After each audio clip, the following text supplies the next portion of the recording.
4 years? That's how long he spent lying on his back on a wooden scaffold 20 meters above the floor, painting the ceiling of the Sistine Chapel.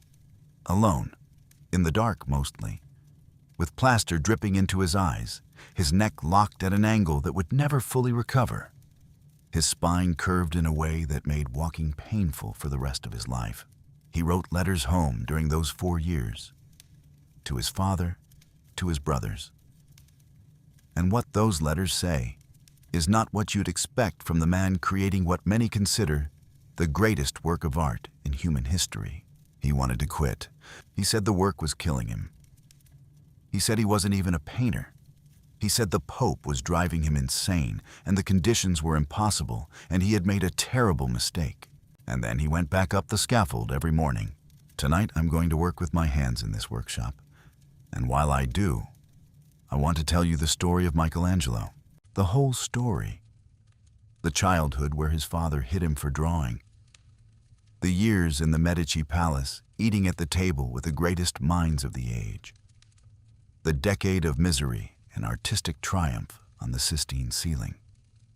The political disasters in Florence. The strange, doomed relationship with 2 consecutive popes that produced some of the most important art in history. The last sculpture, left unfinished, that he worked on until days before his death at 88. It is not a comfortable story. It is not the story of a serene genius floating above ordinary life. It is the story of someone who was difficult and brilliant and in pain for most of his life, who made things that are still considered the greatest achievements in the history of Western art, and who never quite believed that what he had made was good enough. Not the statue on the pedestal.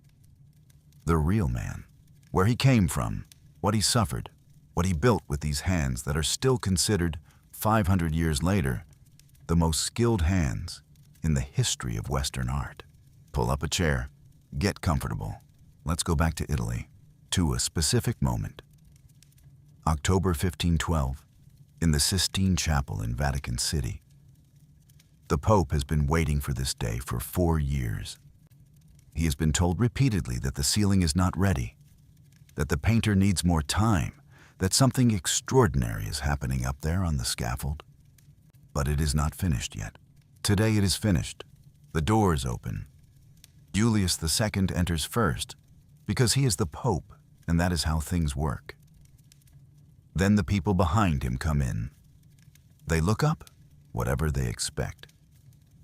And by 1512, there are rumors, second-hand accounts from the few who have glimpsed partial sections. What they see is not what they expect. The ceiling above them is alive in a way that no painted ceiling has ever been alive. Figures press against the limits of their spaces. Color moves in ways that color in fresco doesn't usually move. The central panels tell a story in a language of form and gesture that bypasses the intellect and goes directly to something more fundamental. For a long moment, presumably, there is silence. Pull up a chair. Get comfortable. Let's go back to Italy. The year is 1475. Italy is not a country yet, and Florence is something particular. It is not the largest city in Italy. Venice and Naples both have larger populations.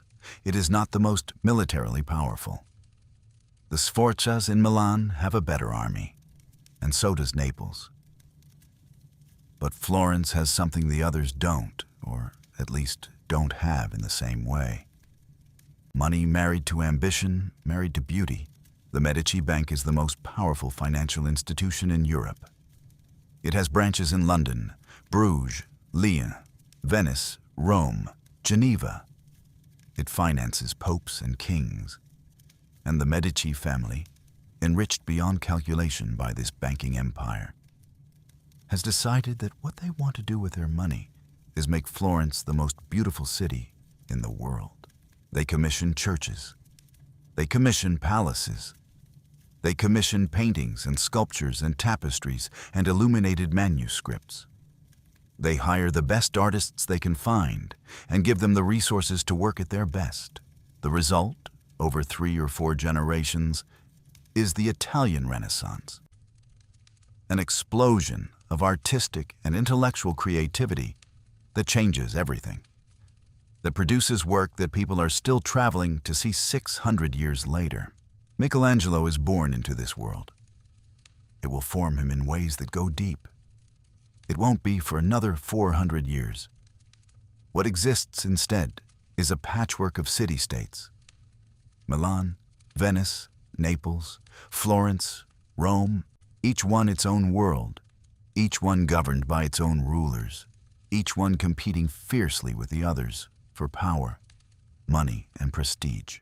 And in the middle of this world, in a small town called Caprese in the Tuscan hills, on the 6th of March, a boy is born.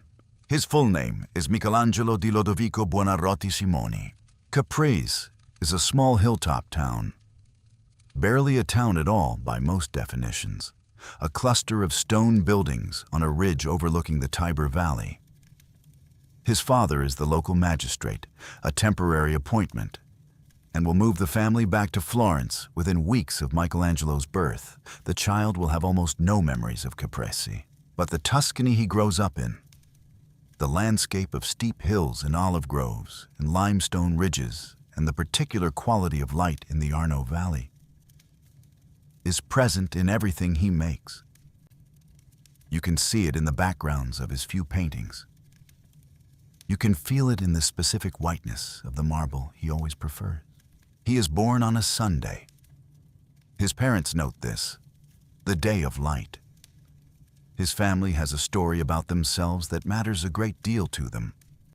They are minor nobility, descended from a respectable Florentine family that has seen better days.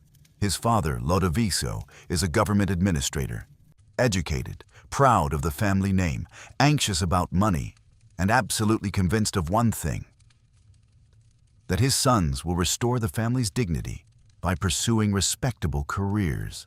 Art is not a respectable career. Lodovico makes this clear early. Art is for craftsmen, for workers, for people of low status. A Buonarroti does not pound stone. He does not grind pigment. He does not work with his hands for money. The family name means something, and that something does not include being an artist. Michelangelo's mother dies when he is 6 years old. He is sent to a wet nurse in the village of Settignano, a small hillside town outside Florence, where the primary industry is stone cutting. The family that takes him in is a family of stone cutters. His foster mother's husband cuts stone. Her father cuts stone. Her brothers cut stone. The sound and smell and dust of working marble is the earliest sensory memory Michelangelo has. He will say later, only half joking, that he sucked in the love of hammer and chisel with his mother's milk. Florence, in the 1480s, is the most artistically intense city in the world. It is also a city of roughly 50,000 people, which means it is small enough that everyone knows everyone else's business, that reputations travel fast, that a talented boy in the right workshop can come to the attention of the right people within months. The city is covered in art. Frescoes in every church, sculptures in every major public space, painting commissions flowing out of every significant workshop to decorate the palaces of the merchant families who have made Florence the banking capital of Europe. He grows up knowing what he wants. He wants to make things. He wants to draw. He fills every surface he can find with drawings. He spends time in the workshops of Florentine artists whenever he can, watching, copying, absorbing. He has no formal training. He doesn't need to be taught to look. He looks constantly at everything, with an intensity that the people around him find slightly unsettling. His father beats him for it. This is documented, not legendary. Lodovico Buonarroti hits his son for drawing. He hits him for wanting to be something his family considers beneath them. And Michelangelo keeps drawing. At 13, his father gives up fighting it and apprentices him to the workshop of a painter named Domenico Ghirlandaio, one of the most successful painters in Florence. a man who has decorated churches and palaces across Tuscany, and who runs a large, busy, commercially successful operation. Ghirlandaio is glad to have him. Michelangelo is glad to be there, but not for long. Within a year, something happens that changes everything. Ghirlandaio is good. He is technically accomplished, his compositions are solid, his colors are clear, his clients are satisfied. He runs an efficient workshop and produces reliable work on schedule. He is the kind of painter whose work fills churches and whose name fills history books without usually stopping anyone in their tracks. Michelangelo, within months, is producing drawings that are better than anything the other apprentices can do. He copies Ghirlandaio's preparatory drawings and improves them, subtly but unmistakably, and returns them without comment. He is 13 or 14 years old. Ghirlandaio's response is generous. He recommends Michelangelo for the Medici garden. He tells Lorenzo's agent that this boy should be seen. The master, who recognizes that the student has outgrown him, one of the more admirable things in the story. Lorenzo de' Medici is the most powerful man in Florence, and quite possibly the most interesting man in Europe. He is not a king. Florence is a republic, technically. But the Medici family has controlled it for 2 generations. And Lorenzo, who has been running things since he was 20, who has survived assassination attempts, who has navigated wars and plagues and papal conspiracies with the calm of someone who genuinely believes he can outthink any problem, is as close to a philosopher king as the Renaissance produces. He is also obsessed with beauty, not in the way of a collector who accumulates beautiful things, in the way of someone for whom beauty is a philosophical category, a question about the nature of reality, a problem that requires the best minds of the age to work on together. He brings those minds together at his table, and he thinks alongside them. He is, in this sense, a patron of ideas as much as a patron of art. Someone who understands that the paintings and sculptures that come out of this conversation are expressions of a philosophical worldview, not just decorations. He is also obsessed with beauty, with art, with the question of what human beings are capable of at their best. He has filled his palace with ancient sculptures, Greek and Roman bronzes and marbles that his agents have been buying and excavating from across Italy. He has gathered around him the most brilliant minds of the age. Philosophers, poets, scholars, artists. His dinner table is a seminar in what the good life looks like. And sometime around 1489, he opens a garden, not a decorative garden, a school. Behind the monastery of San Marco in Florence, Lorenzo creates a space where talented young artists can study his collection of ancient sculptures, work under the guidance of a master sculptor named Bertoldo di Giovanni, and develop in an environment unlike anything that exists anywhere else in the world. Michelangelo is 14 when he enters the garden. He has been sent there, it seems, by Ghirlandaio, who recognizes that the boy has gifts he cannot fully develop in a painter's workshop, that what Michelangelo needs is contact with the ancient world and the freedom to find his own direction. The ancient sculptures change him immediately. He doesn't copy them the way other students do, carefully reproducing the surface, learning the technique. He studies them the way a doctor studies anatomy. He wants to understand how they were made, what the sculptor was thinking, how the human body actually works from the inside, so that the outside can be rendered with true understanding. Lorenzo notices. He is a man who has been surrounded by exceptional people for his entire adult life. He has argued philosophy with Ficino and Pico della Mirandola. He has commissioned work from Botticelli and Verrocchio. He is not easily impressed. And yet this 14-year-old boy working in his garden catches his attention in a way that is apparently unmistakable. Within weeks, or perhaps months, The timeline is not entirely clear. Michelangelo is invited to live in the Medici palace. He eats at Lorenzo's table. He is treated, in the most practical sense, as a member of the household. He has access to Lorenzo's library, his conversations, his extraordinary circle of friends and intellectuals. This is, for a 14-year-old boy from a minor family whose father doesn't understand him, an almost unimaginable transformation. And Michelangelo absorbs everything.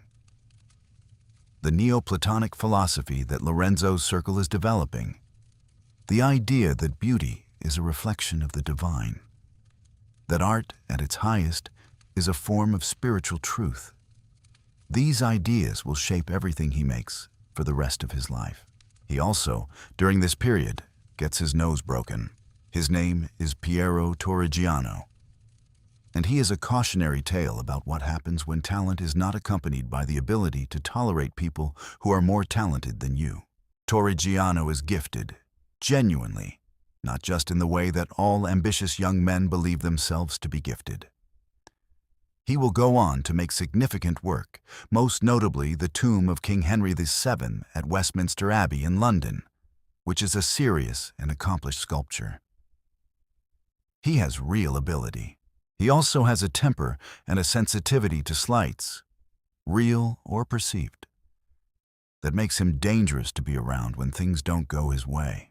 And in the Medici garden, things consistently don't go his way, because Michelangelo is there. His name is Piero Torrigiano.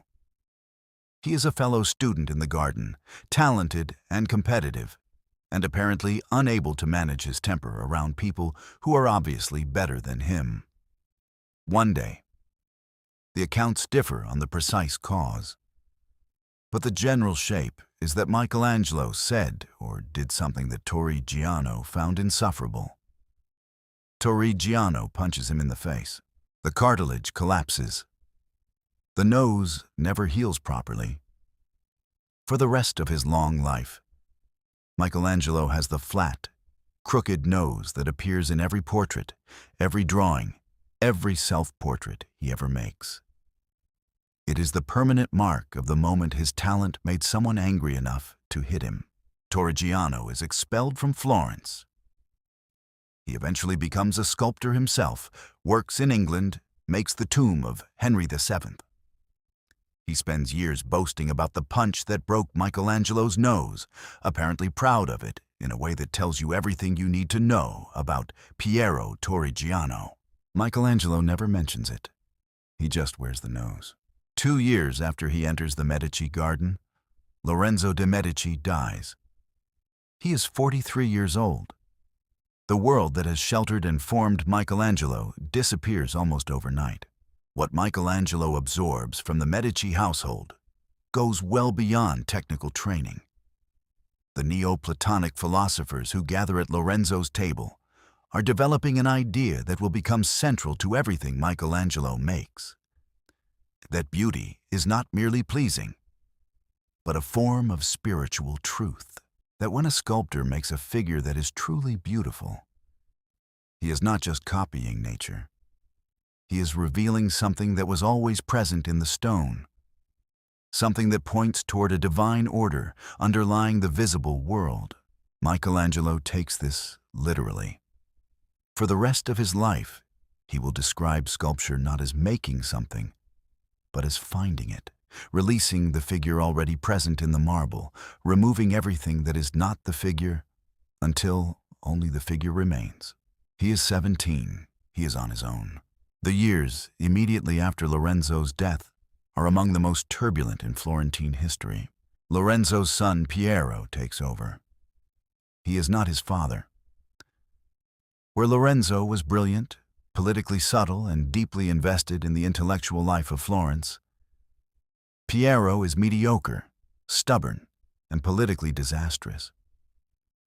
Within 2 years, he has managed to hand Florence over to a French army that marches through Tuscany, barely firing a shot. Into the vacuum steps one of the strangest figures of the Renaissance, Girolamo Savonarola. Savonarola is a Dominican friar, a preacher, and a man of absolute religious conviction. He is also in the way of people who are absolutely certain they are right. Genuinely frightening. He preaches in the cathedral and the crowds outside cannot fit inside. He describes visions. He predicts events that then occur, the French invasion, the fall of the Medici. And his followers take this as proof that God is speaking through him. He organizes processions of children through the streets of Florence, collecting the objects of vanity and sin, singing hymns. He is not simply repressive, which would be easier to dismiss. He is also, in some ways, compassionate. He feeds the poor. He argues for economic reform. He attacks the corruption of the church with a directness that Luther will use 30 years later. He is one of those historical figures who contains genuine virtue and genuine terror in the same person, and who uses both with equal conviction. For Michelangelo, who has grown up in the household of Lorenzo de' Medici and absorbed a philosophy that sees beauty as a path to the divine, Savonarola's theology is a direct attack on everything he believes in. Art is not vanity. The human form is not sin. The beauty he is learning to see in marble and in living bodies is not a distraction from God. It is a window toward God. He leaves Florence. But the questions Savonarola raises about beauty and sin and the proper relationship between the human and the divine never entirely leave him. The bonfire of the vanities in 1497 is one of those events that is difficult to understand from a comfortable distance. It happens in the Piazza della Signoria, the same square where the David will stand 7 years later, an enormous pyramid of objects piled on a great platform. Mirrors and cosmetics and wigs and playing cards and musical instruments and books and paintings and sculptures. Everything that Savonarola's followers have collected from Florentine homes over the previous months. Then fire. Some of what burns that day in Florence is irreplaceable. Some of the paintings destroyed are by major artists. Some of the books are unique manuscripts. The crowd that watches is not entirely made of the converted. There are people in that crowd who are horrified, who are silent, who have handed over their objects not out of conviction, but out of fear. Michelangelo is not there. He has already left for Rome. But the city that forms him is the city where this happened.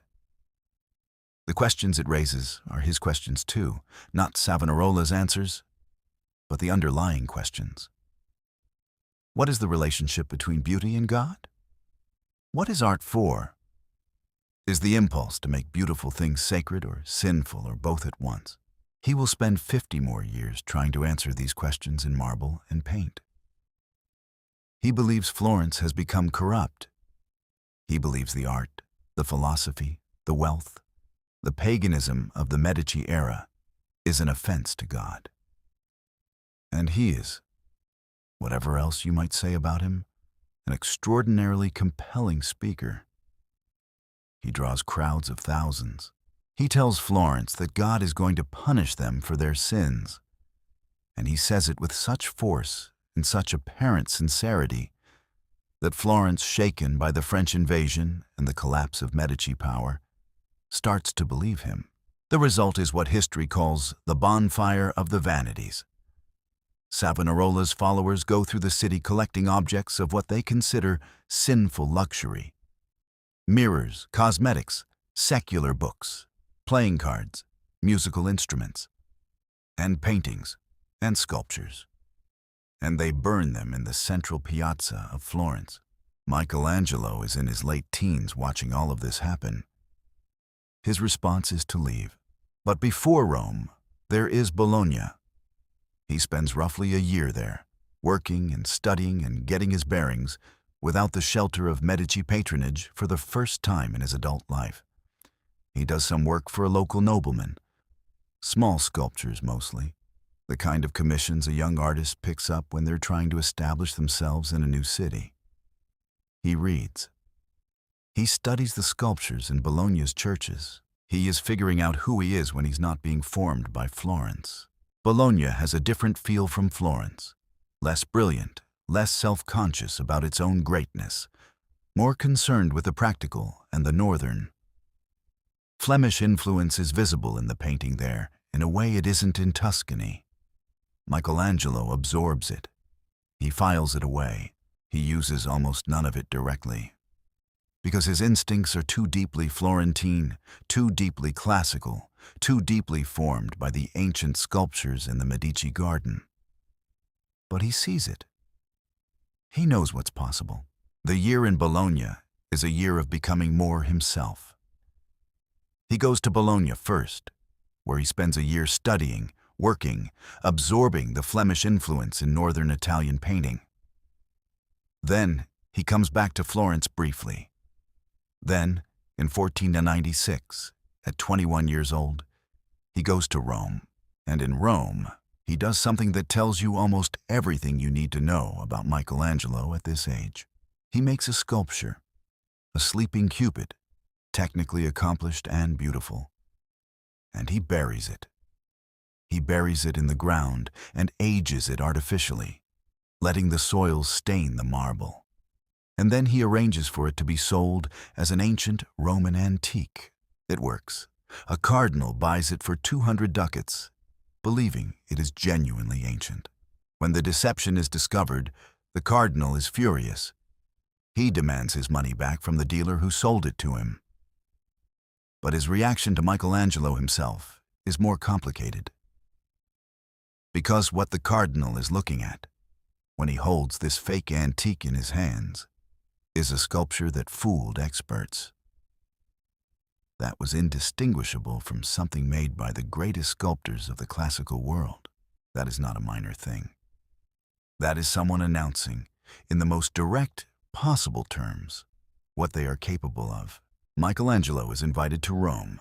He arrives with nothing. No connections in the city, no commissions, no reputation outside the Medici circle. Rome in 1496 is full of sculptors. It is full of ambitious young artists trying to make names for themselves in the most important city for ecclesiastical patronage in the world. Michelangelo arrives in this environment without connections. At least, not the kind of reputation that gets you indoors in Rome. He takes small commissions first. He is patient. He studies the ancient sculptures constantly being excavated from the Roman soil. The Laocoon, the Apollo Belvedere, the great bronzes that survived through the medieval centuries in states of damage and neglect. He learns what he can learn from stone that has been underground for 1,500 years and files it away. And then the Pietà Commission arrives. Rome in 1496 is not what it once was, and not yet what it is about to become.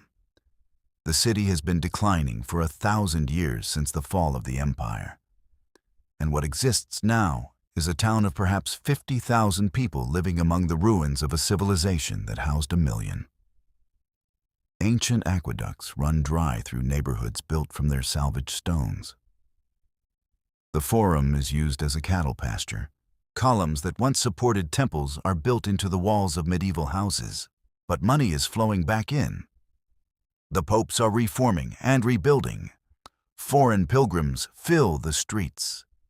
Cardinals compete in building elaborate palaces and collecting ancient sculptures. Excavations are constantly turning up new Roman artifacts. There is a feeling in the Rome of the 1490s that something is about to happen. That the city is about to reclaim something of its old grandeur. And the artists who arrive there early get to shape what that grandeur looks like. Michelangelo, 21, with a talent that has not yet been tested on the largest stages, is exactly the right person at exactly the right moment. He is 21 years old in a city of 1 million ambitions, and within 3 years, he makes something that will still be standing in the same place when you go to look at it today. The commission comes from a French cardinal named Jean de Billers. He wants a sculpture for his funeral chapel in St. Peter's Basilica. the Virgin Mary holding the body of Christ after the crucifixion. The image is called a Pietà. It is an established subject in Christian art, depicted thousands of times across Europe. No one has ever done it like this. Michelangelo travels to Carrara, the mountain quarry in northern Tuscany where the finest white marble in the world comes from, to select the block himself. This is already unusual. Most sculptors of the era work with whatever stone is delivered to them. Michelangelo goes to the source. He spends days at the quarry, walking among the white cliffs, tapping blocks with a hammer, listening to the sound, looking at the grain, searching for the specific block that contains what he wants to make. Carrara marble has a quality that no other stone in the world quite replicates. It is white with a slight translucence. Light enters the surface and penetrates a millimeter or two before being reflected back, giving it a depth that flat white stone doesn't have. When you polish Carrara marble, it begins to look organic. The light behavior is close enough to the light behavior of skin that the eye, at certain distances and in certain lights, is genuinely uncertain what it is looking at. Michelangelo knows this. He exploits it deliberately. The Pietà is the fullest expression of this knowledge. A surface so carefully polished, so perfectly controlled in its treatment of light, that the marble seems to breathe. He is 23 years old when he starts. He finishes in less than 2 years. The contract is signed in August 1498. He goes to Carrara first, days in the quarry, walking the white cliffs, listening to blocks with a hammer, searching for the specific marble that contains what he wants to make. He does not work with whatever stone arrives at his studio. He goes to the mountain, goes to the Pietà is unlike anything that has come before it in several specific ways. The Virgin is young, almost shockingly young, younger than Christ, younger than any representation of Mary that anyone in Rome has seen. Michelangelo will explain this later by saying that purity preserves youth, a Neoplatonic idea about spiritual beauty. But the more immediate effect is that the figure in front of you doesn't look like a grieving mother. She looks like a young woman confronting something impossible, her face holding both sorrow and a kind of absolute calm that is more devastating than tears would be. The body of Christ across her lap is anatomically extraordinary. The muscles, the weight of dead flesh, the way the arm hangs. Michelangelo has studied human anatomy, not just from sculptures, but from cadavers. He has permission from the Church to dissect bodies for the purpose of understanding the human form. He uses that knowledge here in ways that no one has seen in marble before. And the surface. The marble is polished to a smoothness that shouldn't be possible in stone. It looks like skin. It catches light the way skin catches light. When the sculpture is installed in St. Peter's, the reaction is immediate. People come from across Rome. The word spreads. And then, the story that Michelangelo himself tells, though no one was there to confirm it. He overhears visitors attributing the work to another sculptor. A Milanese artist gets the credit. Michelangelo goes back that night. He brings his tools, and in the band of cloth that crosses the Virgin's chest, he carves his name. Michael Angelus Buonarrotis, Florentim's facibat. Michelangelo Buonarroti, Florentine, made this. It is the only work he ever signs. He regrets it almost immediately, calling it an act of arrogance. He never signs anything again. This small story, the return to the chapel in the night, the chisel in the dark, the name carved in letters no one was meant to see him carve, tells you something important about Michelangelo at 25. He can control the arrogance most of the time. He can produce work of extraordinary quality and let it speak for itself. But there are limits to how much anonymity he can accept when the anonymity is costing him credit he has earned. He is not a humble man. He knows exactly how good he is.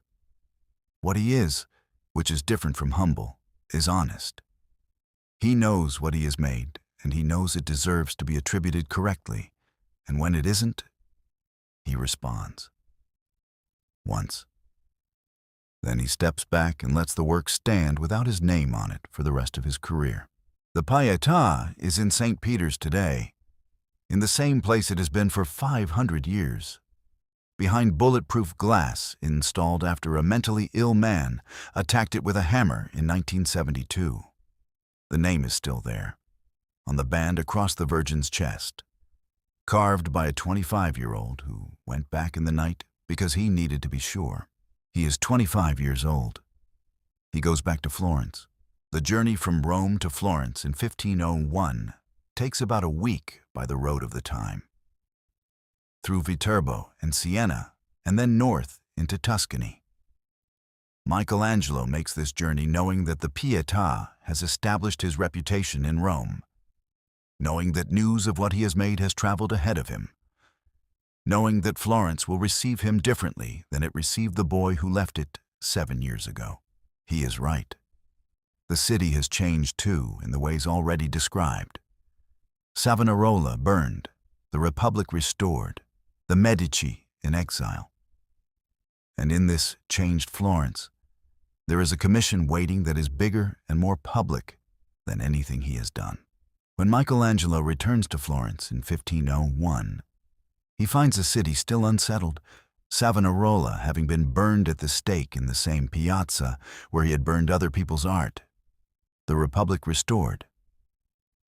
But everyone still uncertain what Florence is supposed to be without the Medici at its center. The city needs something. A symbol. A statement about what it believes in and what it's capable of. There is, sitting in the yard behind the Florence Cathedral workshops, a block of marble that has been there for 40 years. It is enormous. Over 5 meters tall, very narrow, with an awkward shape and a gouge in the middle where a previous sculptor started cutting and then stopped. 2 other major sculptors have looked at the block and turned it down. The proportions are wrong, they say. There's too little marble to work with. Whatever comes out of it will look thin and strange. The overseers of the cathedral give it to Michelangelo. He is 26 years old. He says he will make a David, the biblical king, the young shepherd who kills the giant Goliath with a stone and a sling. A symbol that Florence, a small republic surrounded by powerful enemies, has always found meaningful. He works for 2 years. The block is covered with wooden screens, so no one can see what he's doing. He works from detailed drawings, small sketches first, then larger compositional studies, then full-scale drawings of specific sections. He builds a small wax model of the figure to study from every angle before committing to the marble. He decides how the form will read in space, from what angle the viewer will primarily see it. Then he carves from the front, working into the marble, rather than roughing out the whole form first. The gouge left by the previous sculptor gets incorporated. It becomes the negative space between David's legs, a shadow, a compositional element that actually improves the figure's reading from the primary viewing angle. Michelangelo finds the solution to the problem. He always finds the solution. He works alone with assistance only for the roughest cutting. The marble dust covers him every day. The gouge that the previous sculptor left is incorporated into the figure. It becomes the space between David's legs. In 1504, he removes the screens. Florence has never seen anything like it. The David is 17 feet tall. The proportions are subtly wrong in ways that are exactly right. The hands too large, the head slightly oversized. Because Michelangelo has calculated that it will be seen from below and at a distance, and he is corrected for that. Up close, it seems distorted. From the right viewing angle, it is perfect. But what stops people is not the technical achievement. It is the expression. Every David before Michelangelo's has been shown after the battle. Triumphant standing over the fallen giant, holding the head. Michelangelo shows him before, the moment just before he acts. The sling over his shoulder, the stone in his hand, the body taut and ready, and the face not afraid, not angry, not heroic in any conventional sense. Thinking, calculating, the look of someone who has decided that he's going to win this and is working out exactly how. It is the most psychologically complex face in the history of sculpture up to that point. The David is moved to its position in the Piazza della Signoria over the course of 4 days. It takes 40 men working in shifts. The statue is placed on a wheeled cart with a hanging mechanism so it can sway slightly rather than vibrate as it moves. A solution that Michelangelo designs himself, because he has thought about what the vibration of 40 men pulling would do to the marble joints after 5 meters, after 50 meters, after 2 kilometers through the narrow streets of Florence. He thinks about everything. That is one of the things that makes him different from other artists of the era. Not just the vision, but the complete thinking through of every practical problem between the vision and its realization. The debate about where to put it brings together the most important artists in Florence, including Leonardo da Vinci. Leonardo suggests placing it in a loggia, partially sheltered, protected from the elements. He is being practical. He is also possibly suggesting a location that would make it slightly less visible than the main square. Michelangelo's supporters argue for the Piazza della Signoria, the main civic square, the most public, most prominent location in Florence. It goes to the Piazza della Signoria.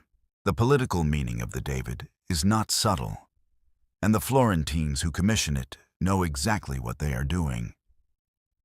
David is the underdog who defeats a giant. Florence is a small republic surrounded by the Papal States, by the Milanese, by the Venetians, by the French who periodically march through Tuscany as though they own it. The David standing in the main civic square of Florence is a statement. We are not afraid. We have faced giants before. We know how this ends. But Michelangelo's David is doing something more specific than just being a symbol of Florentine courage. He is thinking. He is planning. He is not rushing. He is the young man who has done his calculation and knows he is right, and is about to act on that knowledge. This is not a figure of bravado. It is a figure of controlled determination. Florence in 1504 needs that image as much as it needs the symbol. There is a specific anecdote that captures the dynamic. Leonardo is walking through the streets of Florence with a group of friends when they pass Michelangelo going the other direction. One of Leonardo's companions asks Leonardo to explain a passage from Dante, a compliment to his learning, a request for his opinion. Leonardo gestures toward Michelangelo. Ask him, he says. He can tell you. The implication, and Michelangelo hears it this way, is that Leonardo is dismissing the question, dismissing him, suggesting that someone younger and less established should deal with it while he moves on to more important things. Michelangelo's response, by the account that survives, is sharp and direct. He says something about the horse. The bronze equestrian statue of Francesco Sforza that Leonardo had designed and never finished. The great project that was abandoned when the French invaded Milan and the bronze was melted for cannons. He says something that amounts to, "You, who designed a horse and couldn't even cast it." The exchange ends there. Leonardo walks on. Michelangelo walks on. They are never in the same room without friction. They are also, together, the two greatest artists alive. The two men, Michelangelo, 29, and Leonardo, 52, meet in Florence at this moment, in this city, and they dislike each other immediately and completely. Leonardo is elegant, methodical, interested in everything, privately secretive. Michelangelo is rough, direct, obsessive, and constitutionally incapable of hiding his opinions about other people's work. He insults Leonardo in public at least once on record. Something about a bronze horse Leonardo had been commissioned to make and never finished. Leonardo responds with the cool disdain of someone who has decided the younger man is not worth a serious reply. They are never in the same room without friction. They are also, together, the two greatest artists alive. Florence in 1504 has both of them, and the electricity between them is something the entire city can feel. It doesn't last. Pope Julius II is about to change everything. Julius II is not a pope who sits quietly in the Vatican and thinks holy thoughts. He is a general. He leads armies personally, wearing armor over his papal robes, shouting at his soldiers from horseback. He has a vision for Rome, the greatest city in the history of Christendom, rebuilt from its ruins into something the ancient emperors would recognize.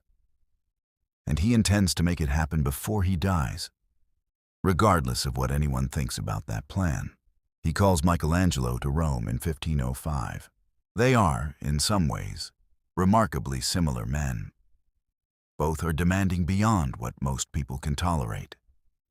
Both are obsessed with scale, with doing things at a size that makes a statement about the ambition of the person commissioning them. Both are constitutionally incapable of accepting second best. And both have a temper that the people around them learn to navigate carefully. They clash constantly. They also understand each other in ways that most of their contemporaries don't. Julius sees in Michelangelo exactly what he needs. An artist whose vision matches the scale of what Julius wants to do to Rome. Michelangelo sees in Julius exactly what he needs. A patron with the power and the resources to make the impossible possible. The relationship is difficult. It is also productive in ways that nothing else in Michelangelo's life quite is. The commission is a tomb, not a small tomb.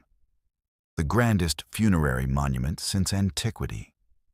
A freestanding structure covered in 40 marble sculptures, housing the Pope's sarcophagus, designed to anchor one wall of the new St. Peter's that Julius is planning to build from scratch. It will take years to complete. It will cost enormous amounts of money. It will require Michelangelo to design something no one has made before. Michelangelo is overwhelmed and thrilled. He goes to Carrara for 8 months selecting marble. He has dozens of blocks shipped to Rome. He sets up his studio. He begins. Julius cancels the project. No explanation. He simply stops. The funds stop coming. Michelangelo's requests for meetings are declined. The marble is still arriving from Carrara, still piling up in the street, and the Pope won't see him. The reason for the cancellation is debated by historians, and Michelangelo himself seems not to have known the full story. One explanation is that Bramante, the architect who is designing the new St. Peter's, convinced Julius that building a tomb for yourself while still alive was bad luck. Another is that the cost of the tomb project and the cost of rebuilding St. Peter's were competing for the same money, and Julius chose the building. A third is that Julius simply moved on. He was a man who conceived of dozens of enormous projects simultaneously and had the attention span that tends to accompany that kind of ambition. What matters to Michelangelo is not the reason. What matters is the result. He has reorganized his life around this commission. He has spent 8 months selecting marble. He has blocked off the next several years. He has told other potential patrons he is unavailable. And now the project is canceled without explanation or apology. And he is sitting in Rome with a studio full of marble and nowhere to go. No explanation. He just stops responding to Michelangelo's requests for meetings. The funds dry up. The marble sits in the street outside Michelangelo's studio, blocking traffic, going nowhere. Michelangelo requests an audience with the Pope. He is turned away at the door. He requests another. Turned away again. He packs his bags and leaves Rome. He leaves in a way that makes clear he does not expect to come back on unfavorable terms. He packs everything. He arranges to have his property shipped. He settles his accounts. And he writes a letter to the Pope that is, given the power differential between a sculptor and the Supreme Pontiff of the Catholic Church, one of the more remarkable pieces of correspondence in the history of art. He says that if the Pope wishes to engage his services in the future, he should look for him elsewhere. He does not grovel. He does not apologize for leaving. He states his position and goes. He writes Julius a letter. Given the power differential between a sculptor from Florence and the Supreme Pontiff of the Catholic Church, it is one of the more remarkable pieces of correspondence in the history of art. He says that if the Pope wishes to engage his services in the future, he should look for him elsewhere. He does not grovel. He does not apologize. He states his position and goes.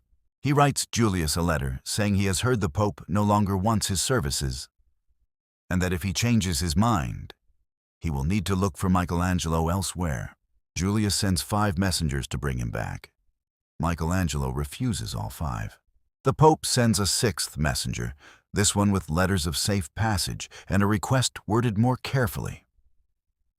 Less like an order, more like a plea from someone who is not accustomed to pleading.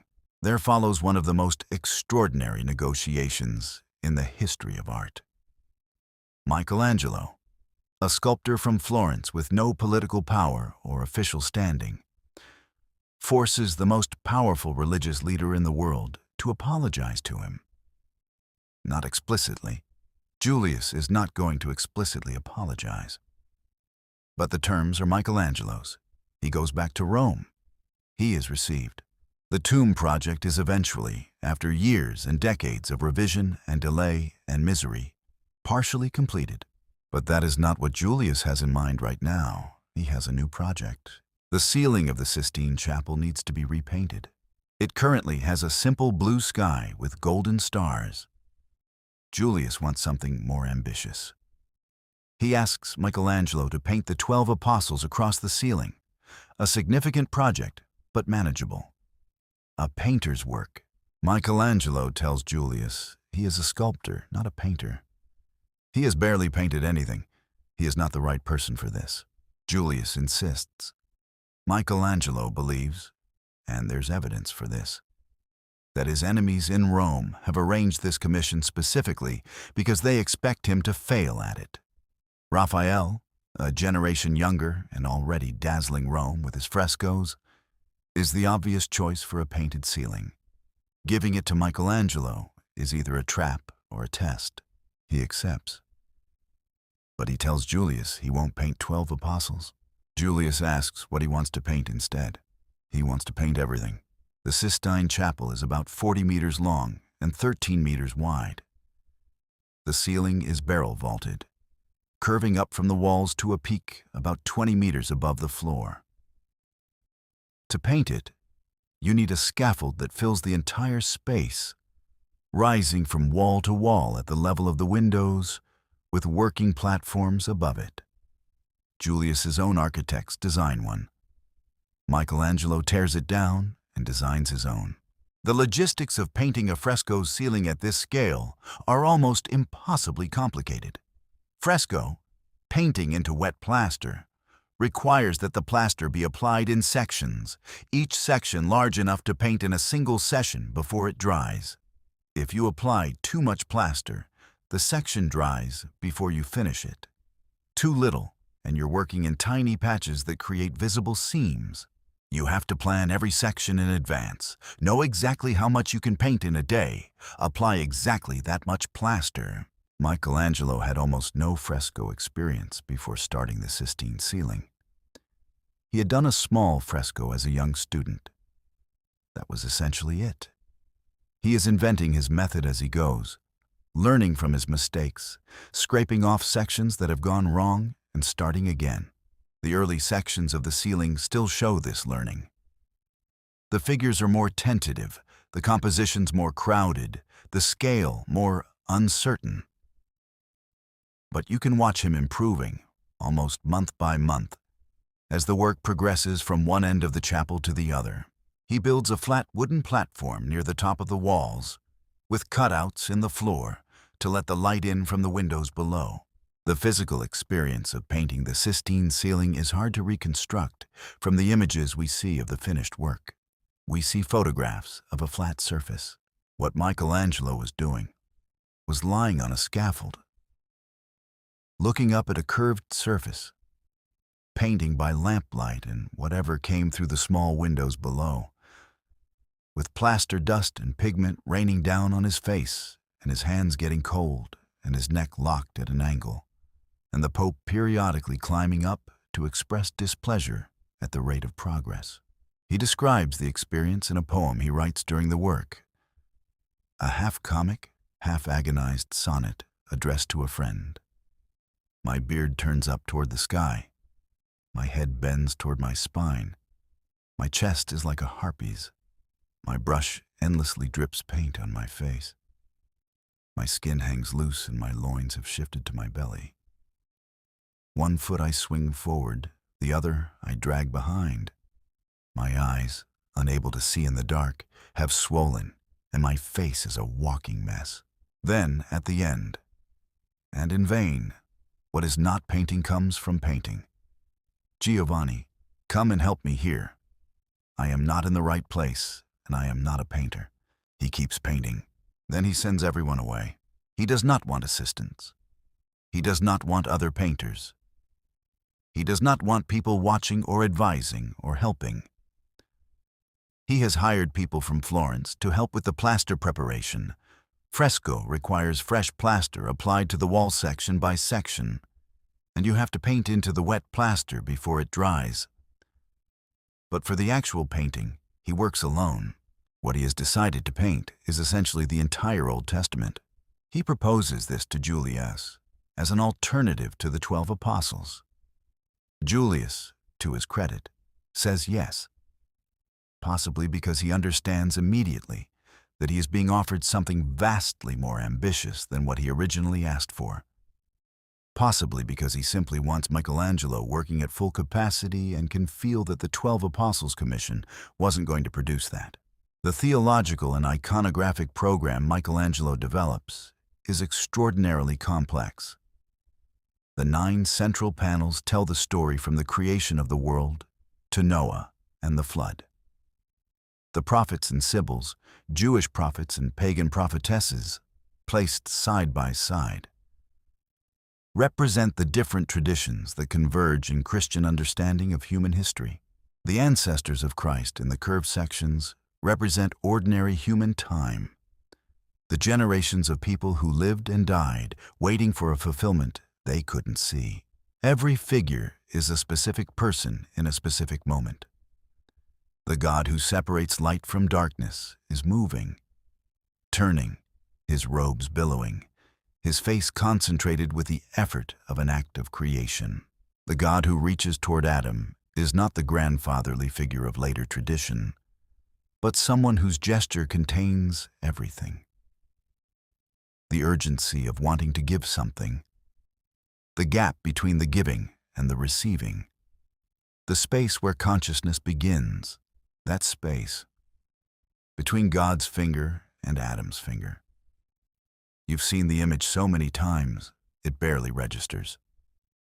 Go and look at it directly in the flesh, in the chapel, lying on your back on one of the benches the guards will let you use. The space between the fingers is only a few centimeters in reality.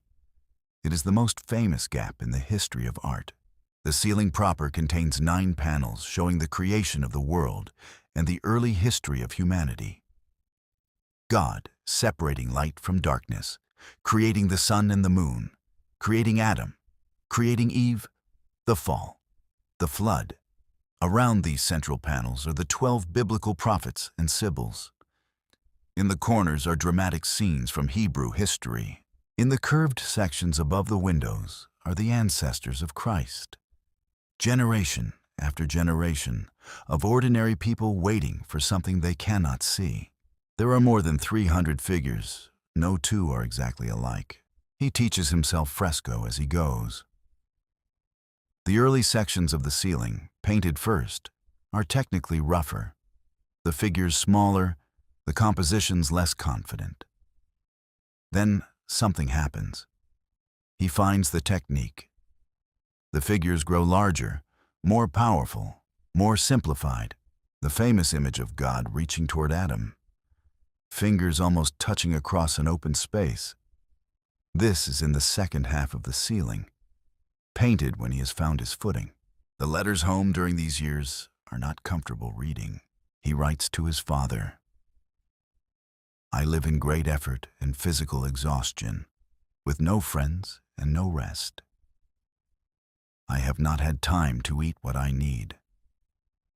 So do not burden me with anything else, because I could not take any more trouble than I already have." He writes to his brother Buonarrota, "I have been in great anguish these days over many things. The work I am doing is so difficult, and I have no money. Tell our father not to worry about me." And then he goes back up the scaffold. There is something in this.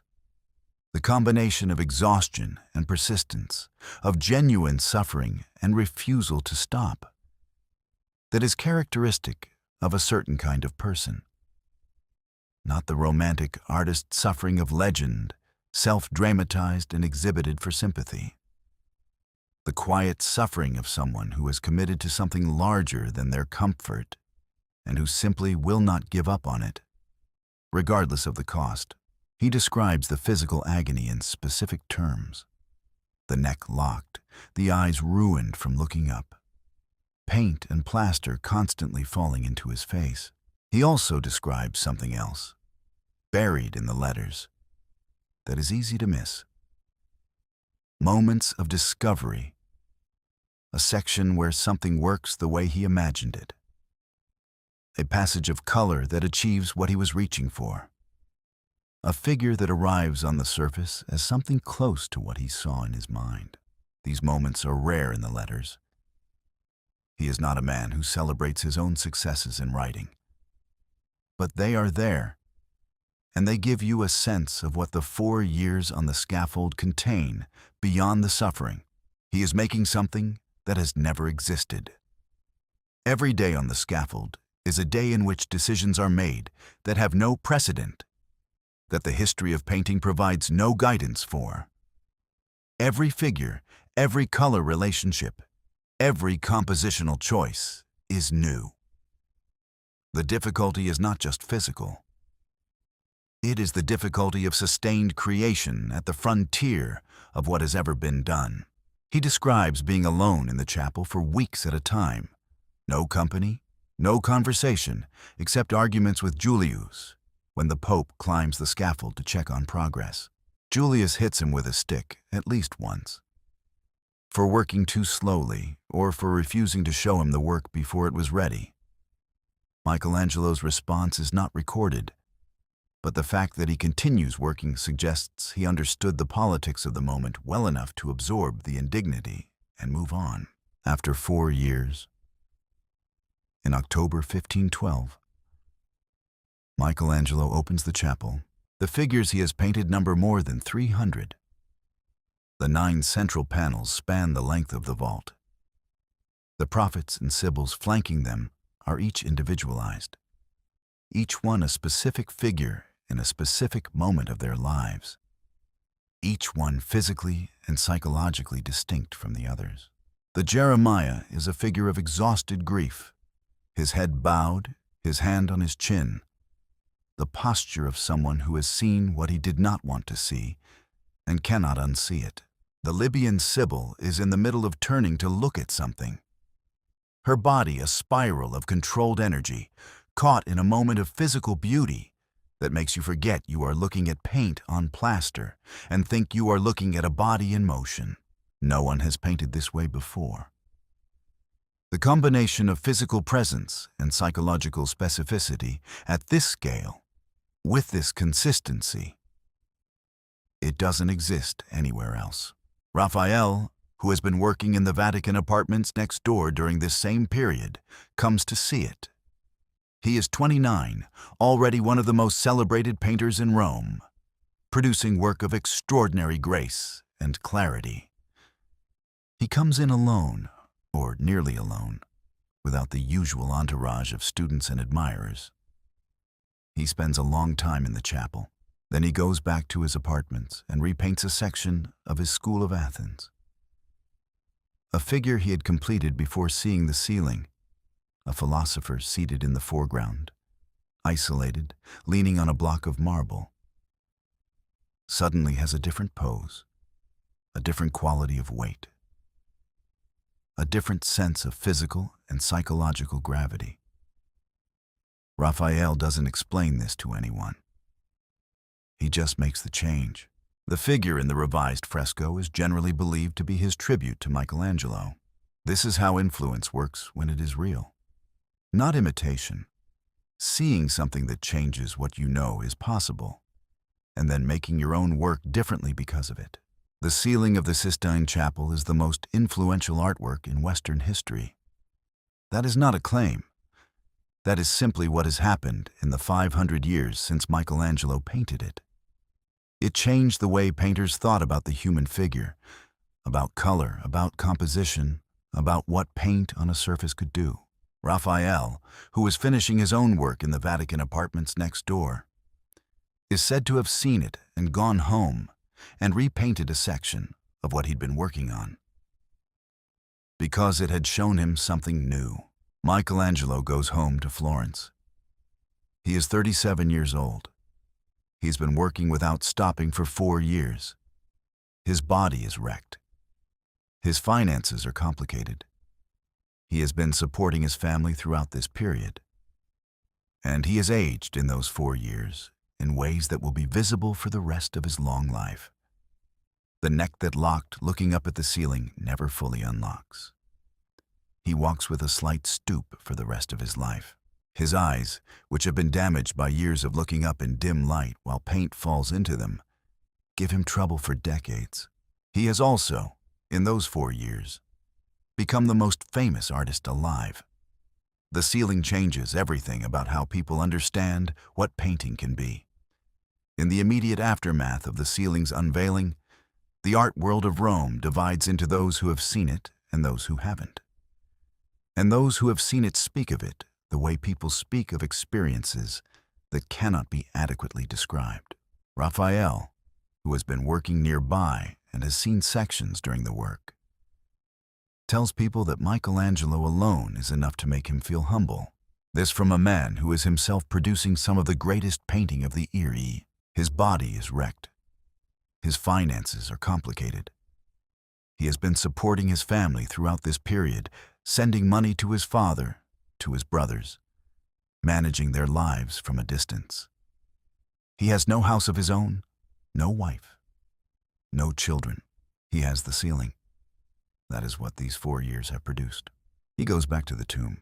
The letters from this period are worth reading slowly, not for the art historical information, for what they reveal about the person writing them. He is supporting his entire family on his earnings.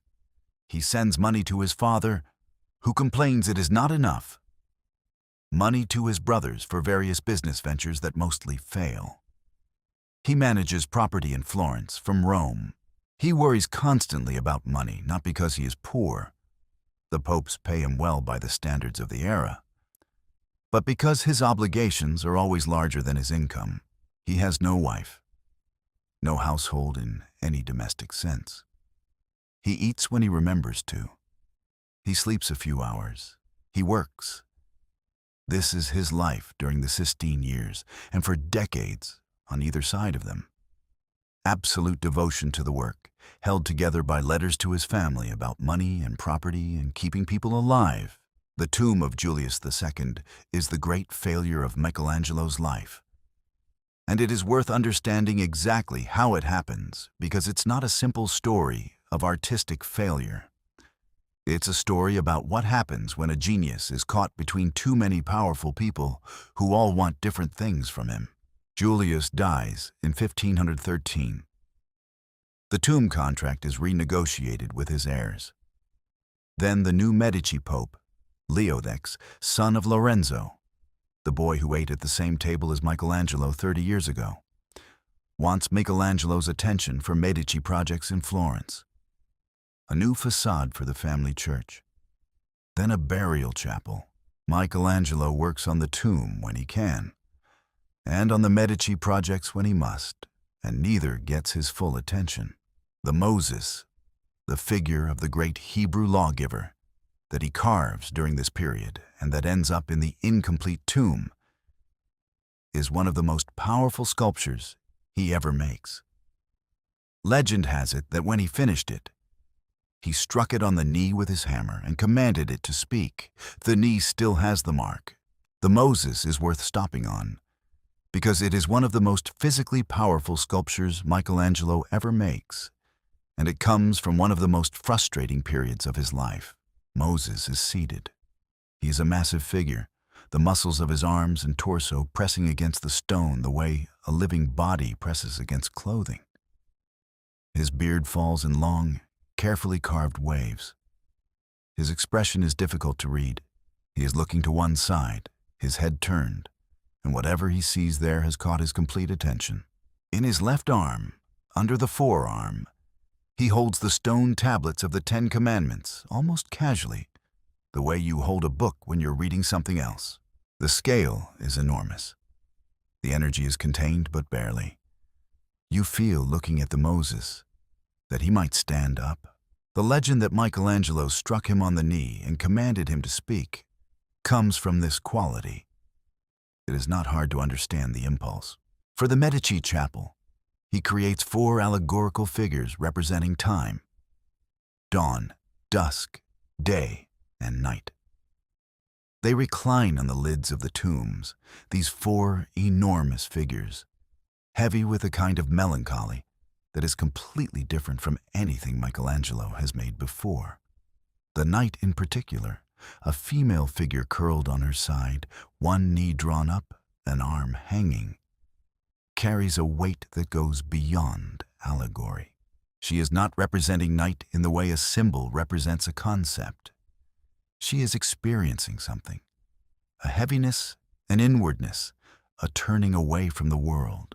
A contemporary poet wrote that since the night was sleeping, she must be alive. And to prove it, he suggested waking her. Michelangelo wrote back in the night's voice, "It is better to be asleep and made of stone during this time of evil and shame. To see nothing, to feel nothing is a great gift. Speak quietly. Do not wake me." This is 1530. Florence has just been defeated in a siege.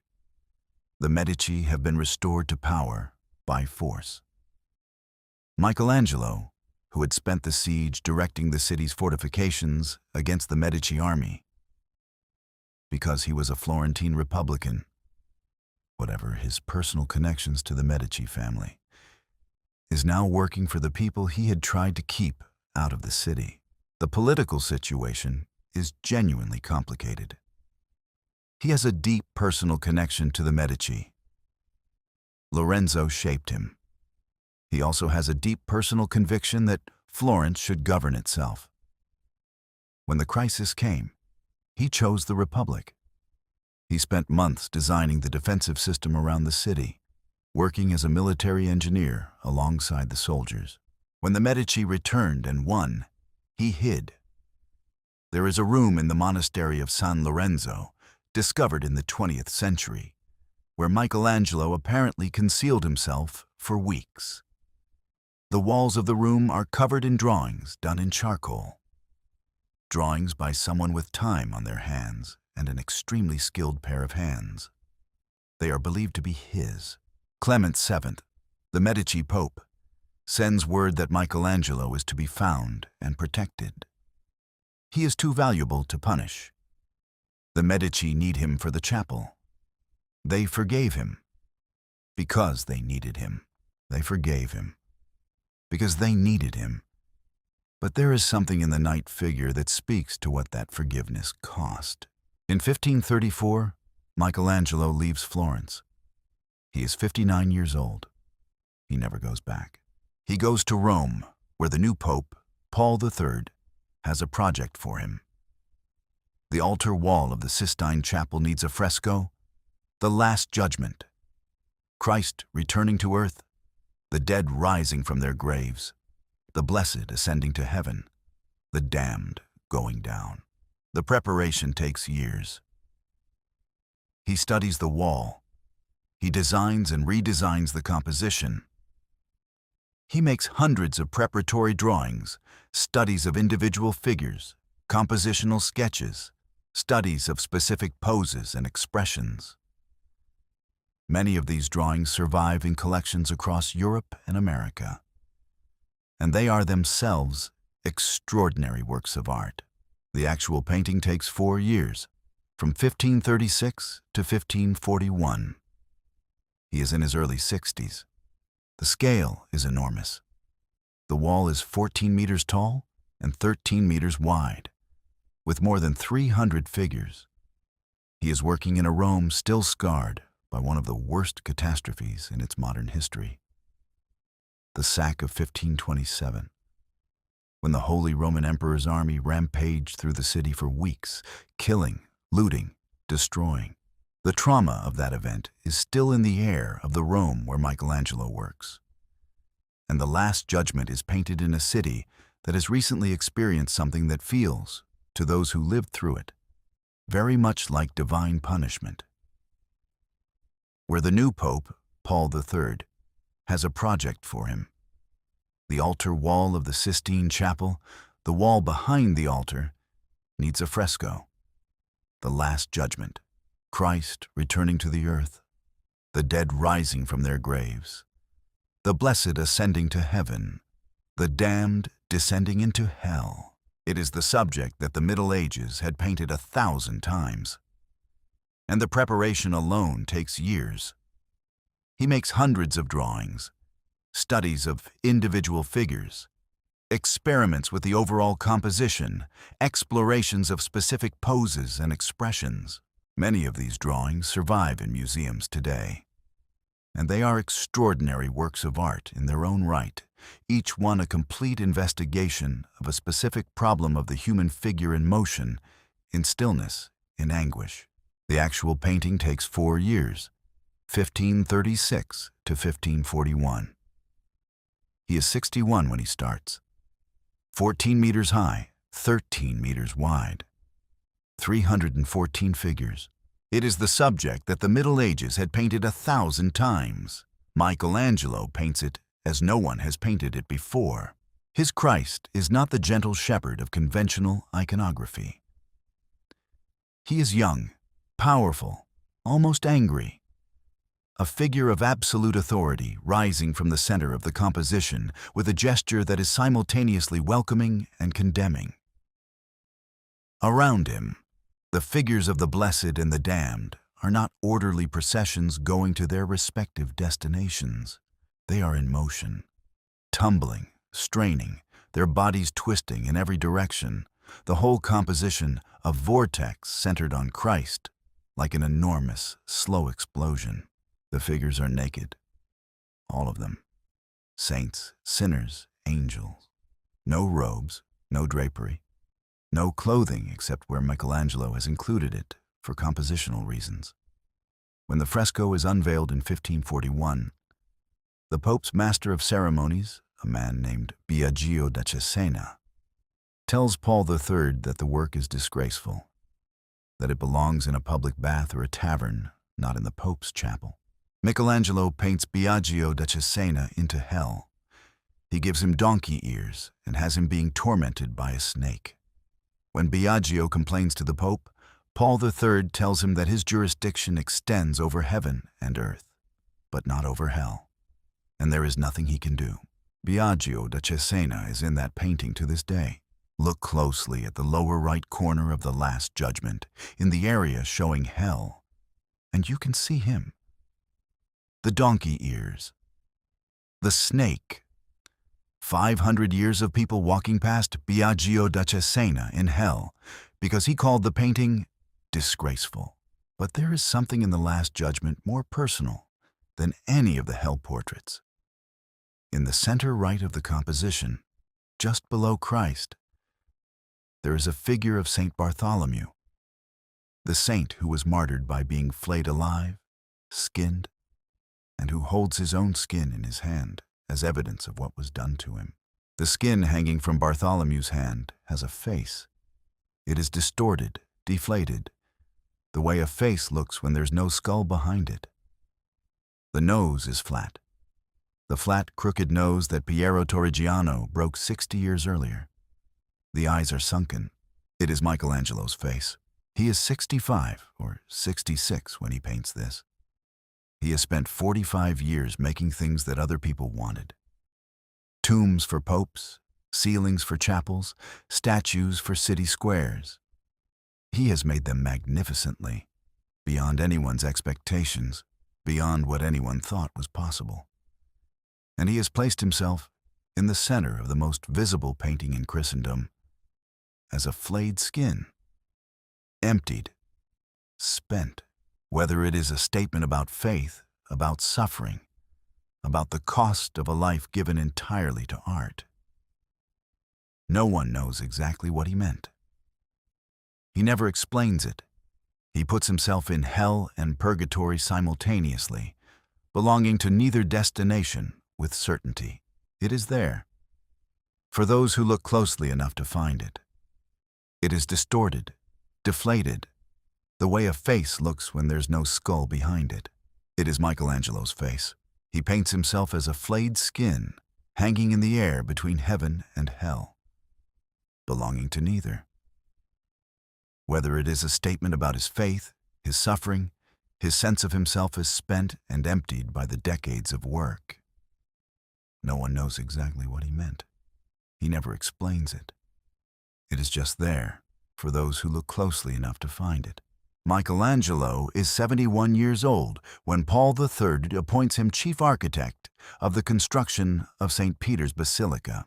The project has been going on for decades. Bramante started it. Raphael took over. A series of other architects followed. Each one left behind a partly built structure, a modified plan, a set of problems for the next man. The construction is a mess, expensive, slow, plagued by corruption and competing visions. Michelangelo takes over and does two things immediately. The first is to fire everyone he suspects of stealing from the project. The corruption is real and substantial. Decades of construction management with insufficient oversight have produced what any experienced person would expect them to produce. The second is to look at the accumulated plans and simplify. Multiple architects have each added their own complications. Michelangelo goes back to Bramante's original Greek cross concept, strengthened and clarified, and removes everything that doesn't serve the core vision. He does not explain his decisions in detail. He makes them. The construction proceeds. The dome of St. Peter's, the great dome that still dominates the Rome skyline that you can see from almost anywhere in the city, is his design. He does not live to see it completed. He is 90 years old when it is finished, long after his death, but the design is his, and he works on it for the last 17 years of his life, without pay, saying he does it for the glory of God and the honor of the Apostle Peter. During these same years, he is working on his last sculptures, not commissions, personal works. The Rondanini Pietà, a figure of Christ supported by the Virgin, carved from a block of marble that he had started years earlier for a different project. It is completely different from everything he has made before. The figures are elongated, almost abstract, barely emerging from the stone. It looks unfinished because it is unfinished, but it also looks like someone making different choices than a sculptor trying to demonstrate mastery would make. He works on the Rondanini Pietà 6 days before he dies. The Rondanini Pietà is nothing like the Pietà in St. Peter's. Where that work from 60 years earlier is technically perfect, emotionally controlled, demonstrating mastery at every point, The Rondinini is rough, abstract, almost deliberately undone.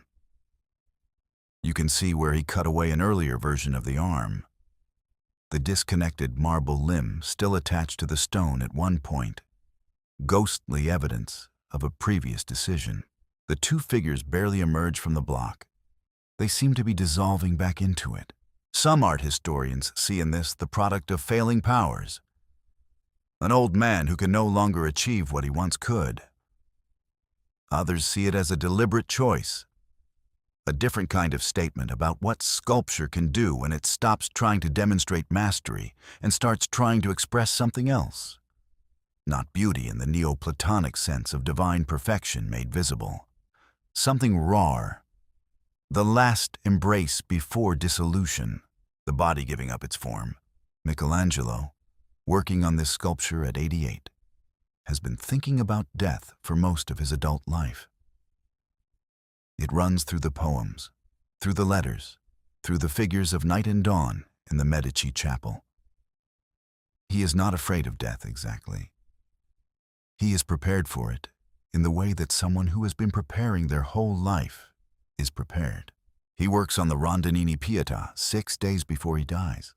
On the 18th of February, 1564, Michelangelo dies in Rome. He is 88 years old. He has outlived Julius II, Leo X, 4 other popes, Lorenzo de' Medici's entire family line, Leonardo da Vinci, Raphael, virtually everyone who was young when he was young. What is it like to be 88 and to have outlived everyone? He never quite describes this in his letters or his poems in a way that permits confident interpretation. But there are glimpses. He writes to his nephew Leonardo in the last years with something that reads as a kind of clear-eyed acceptance. He is old. He is tired. He has pain. He continues working because stopping is not something he knows how to do. He continues writing poems, most of them about death, not in a morbid way, but in the way of someone who has been thinking about this subject their entire adult life and has reached a kind of philosophical equilibrium with it. The Rondinini Pietà, which he works on until 6 days before he dies, is the evidence. He is still trying, still looking at the figure he has made and finding something that needs to be changed, something that isn't right yet, something that the stone contains that he hasn't fully released. He is still finding what was always there. And virtually everyone who was young when he was young. He dies in his studio, attended by his friends and servants, reportedly insisting on sitting upright because he refuses to die lying down. His body is taken back to Florence, which had claimed him even when he'd left it. He is buried in Santa Croce, the great church of Florentine heroes. The funeral that Florence gives him is extraordinary, an event that the entire city participates in, that stops commerce and fills the streets. The artists of Florence organize the ceremonies themselves. Vasari supervises the design of the tomb. The eulogies are given by the most prominent intellectuals of the city. Michelangelo is treated not as a craftsman who made beautiful objects, but as a representative of the highest possibility of human achievement. Someone whose work reflects something about what human beings, at their best, are capable of. This is new.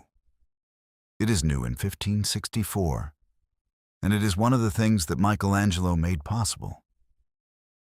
The idea that an artist's death is a civic loss, that the passing of a sculptor or painter is an event that requires public mourning and official ceremony. This doesn't exist in quite this form before him. He changed the category. Not just what art could do, but what artists are. His tomb was designed by Vasari, who had spent years collecting stories about him, who wrote the first biography of a living artist specifically because of Michelangelo, who understood that what he was looking at was something genuinely unprecedented. The Duke of Florence orders a state funeral. More people attend than attended the funerals of the Medici. Here's the thing about Michelangelo that I keep coming back to. He is not a genius who made things look easy. He is a genius who showed you exactly how hard it was, who documented the suffering and the doubt and the physical destruction and kept going anyway.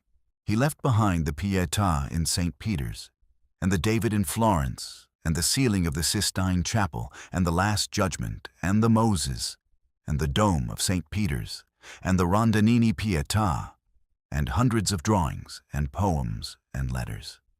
Any one of those things would be enough to secure a permanent place in history. He made all of them, and he made most of them while in pain, most of them without the resources or the support he needed, most of them in conflict with the powerful men who were supposed to be helping him. He also left something more difficult to measure, but more important: the sense that the struggle is the point, that the gap between what you can see in your mind and what you can make with your hands is not a problem to be solved, but the permanent condition of making anything, that you work across that gap your entire life, never closing it. And the work that results from that effort, imperfect, incomplete, always falling short of the vision, is what art actually is. He wrote poems throughout his life. In Italian, in the tradition of Petrarch, dense and difficult and full of Neoplatonic ideas about beauty and love and the soul. They were not widely read in his lifetime. They have been slowly recognized since as among the most interesting poems of the 16th century. Not because of their technical accomplishment, though that is real, but because of the voice in them, the same voice that writes the letters home about money and the scaffold and the Pope's stick. Direct, undeceived, more concerned with truth than with elegance. One of the poems describes what it feels like to look at a block of marble and see the figure inside it. The sculptor, he writes, does not impose his vision on the stone. He finds what the stone already contains. He removes everything that is not the figure. What remains is what was always there. He changed what it means to be an artist. Before Michelangelo, artists were craftsmen, skilled, valued, but working in service of patrons who told them what to make.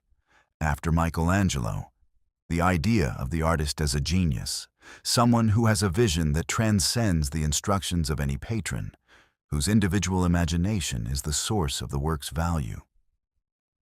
That idea is permanent in Western culture.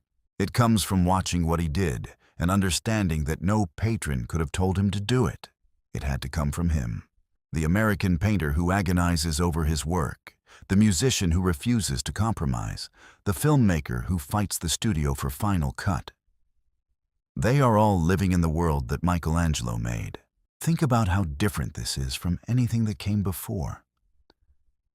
The craftsmen of the Middle Ages, the ones who built the cathedrals, who carved the stone figures that fill every medieval church in Europe, were anonymous. Their work was attributed to the glory of God, not to themselves. They didn't sign their work. They didn't have patrons who commissioned things because of their individual vision. They executed designs. They applied skill to plans made by others. Michelangelo is the first artist in Western history whose individual genius is understood by his contemporaries to be the source of the work's value. Not his skill, his vision, the specific way he sees. Julius II doesn't commission him because he wants a good sculptor. He commissions him because he wants Michelangelo. The thing that Michelangelo sees and no one else sees is what Julius is buying. That idea, that individual artistic vision is the source of cultural value, has shaped everything that comes after.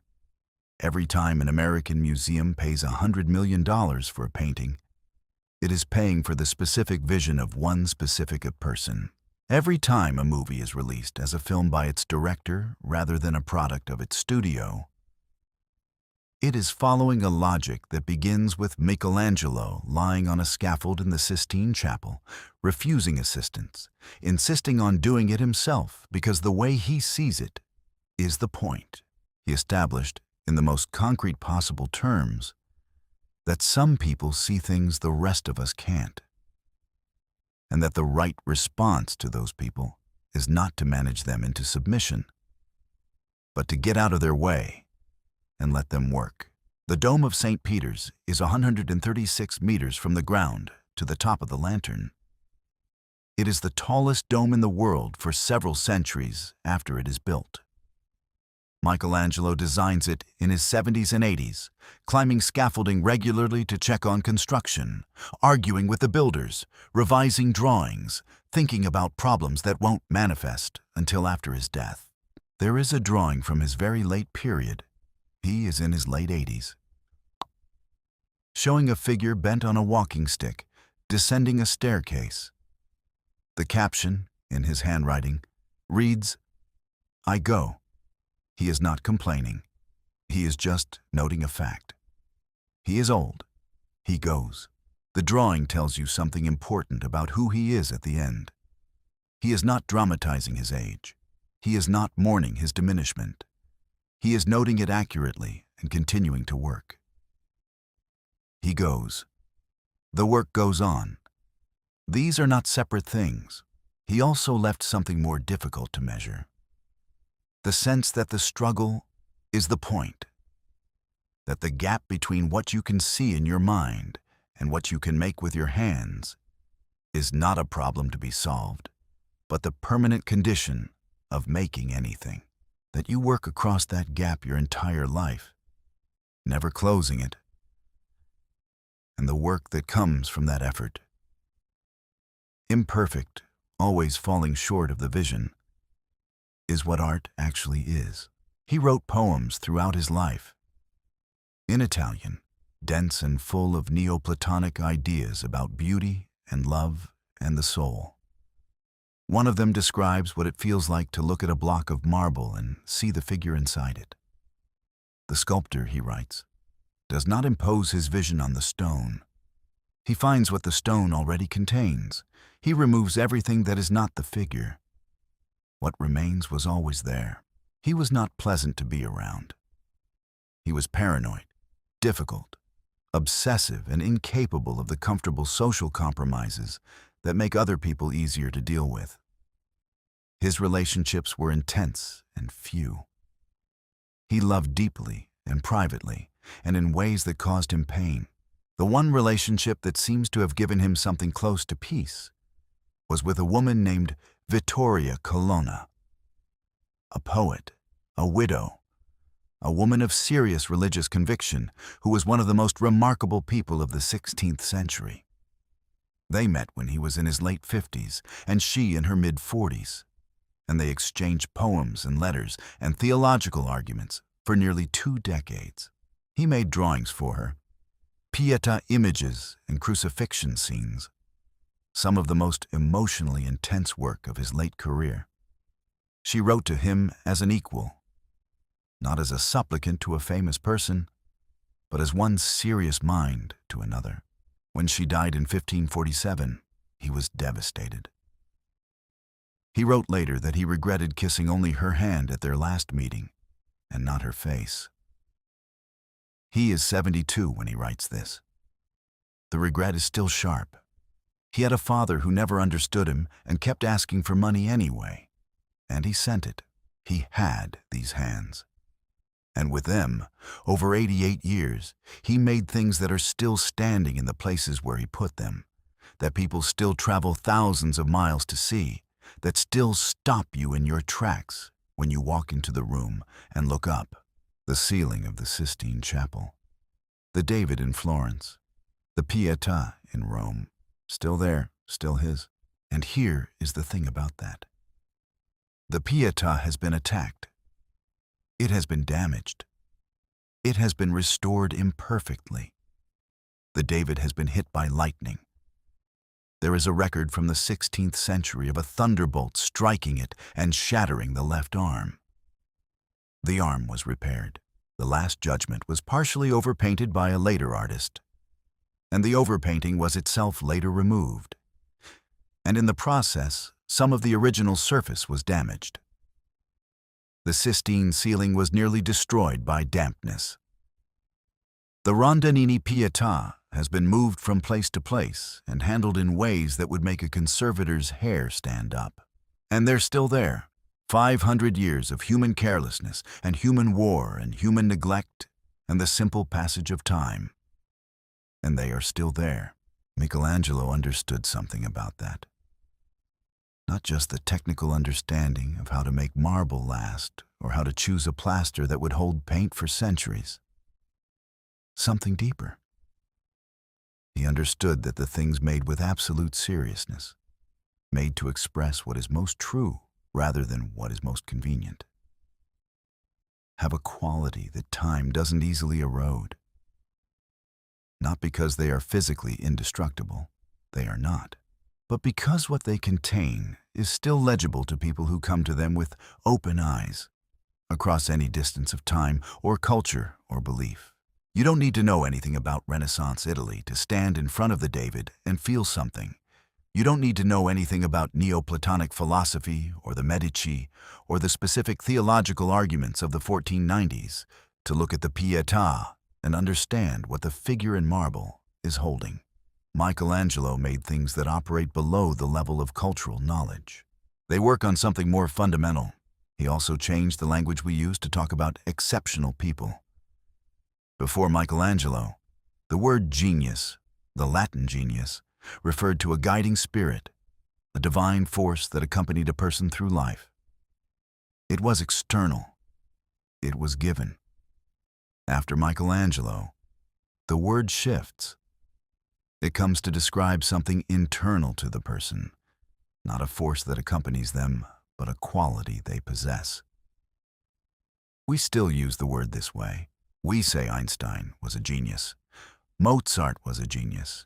In a way that means something in them, something constitutive of who they were, produced results that could not have come from ordinary effort or ordinary intelligence.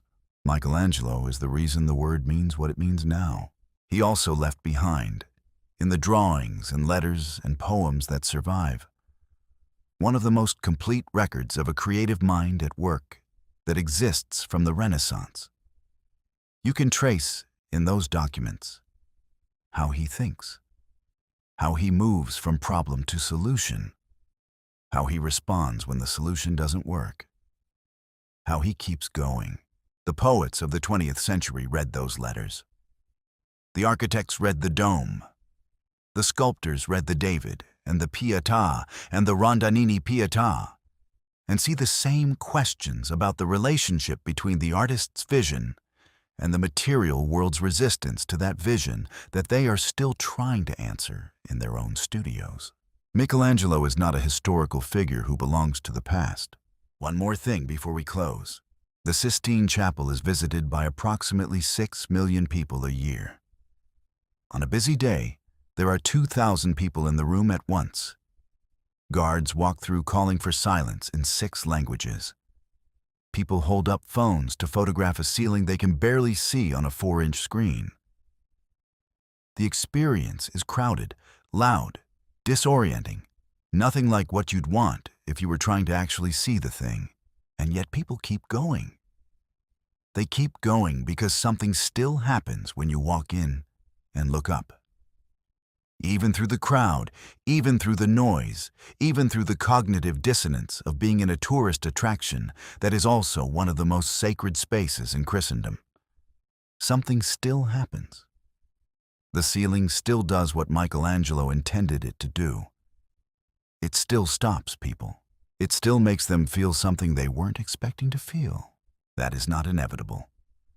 Most things made 500 years ago don't do that. Most things made 50 years ago don't do that.